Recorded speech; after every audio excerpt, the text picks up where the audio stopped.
अर तता तता तता हरि ए टोंडे जी काय हो कैसे गा। मैं तोला आती और जाती एक ठन खेत में नांगर जोतत देखता हूँ गा। का करम वो एक ठन खेत के मारे परेशान हाँ। आन के 4 ठन खेती हो है कैसे कमात हूँ हर पगली। मैं तो एक ठन खेत के दूबी कान में बड़ा परेशान हो गई हूँ वो।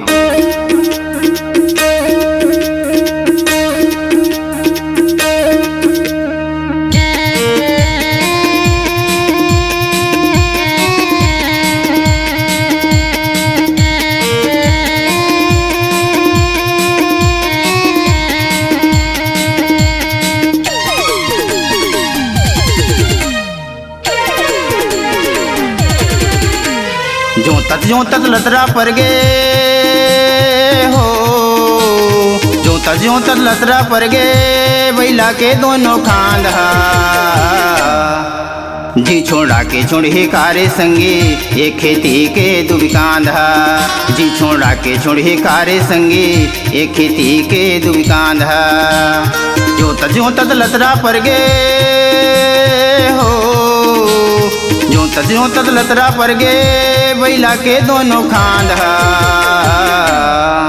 जी छोड़ा के छोड़े कारे संगे ये खेती हाँ मुरझान ला जी छोड़ा के छोड़े कारे संगे ये खेती के दुबी कांधा।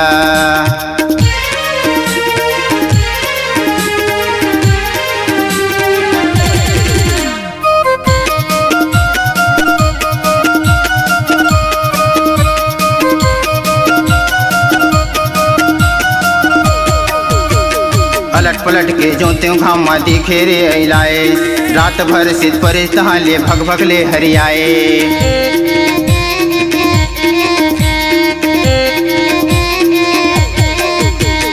पलट पलट के जो त्यों घामा दिखे रे अलाए रात भर सिद्ध परे तहाँ ले भग भग ले हरियाए।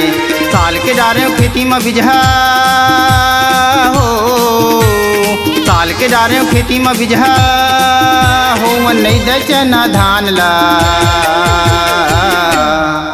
जी छोड़ा के छोड़े कारे संगी एक खेती हाँ मुरझान ला जी छोड़ा के छोड़े कारे संगी एक खेती के दुबी कांधा।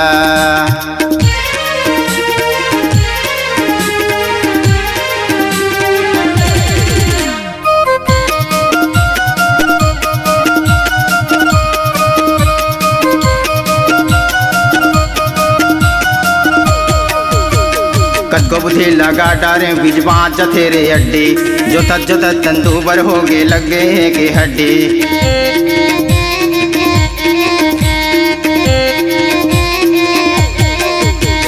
कदको बुद्धि लगा डारे बीजवा जथे रे अड्डी जो तंदूबर हो गे लगे के हड्डी।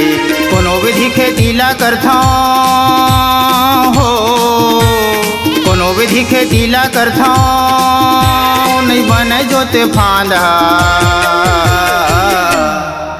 जी छोड़ा के छोड़े कारे संगी एक खेती हाँ मुरझान ला जी छोड़ा के छोड़े कारे संगी एक खेती के दुबी कांधा। जो तक लतरा पर गे हो जो तक लतरा पर गे बैला के दोनों खांधा जी छोड़ा के छोड़े कारे संगे ये खेती हाँ मुरझान ला जी छोड़ा के छोड़े कारे संगे ये खेती के दुबी कांधा जी छोड़ा के छोड़े कारे संगे ये खेती के दुबी कांधा जी छोड़ा के छोड़े कारे संगे ये खेती हाँ मुरझान ला जी छोड़ा के छोड़े कारे संगे ये खेती के दुबी कांधा।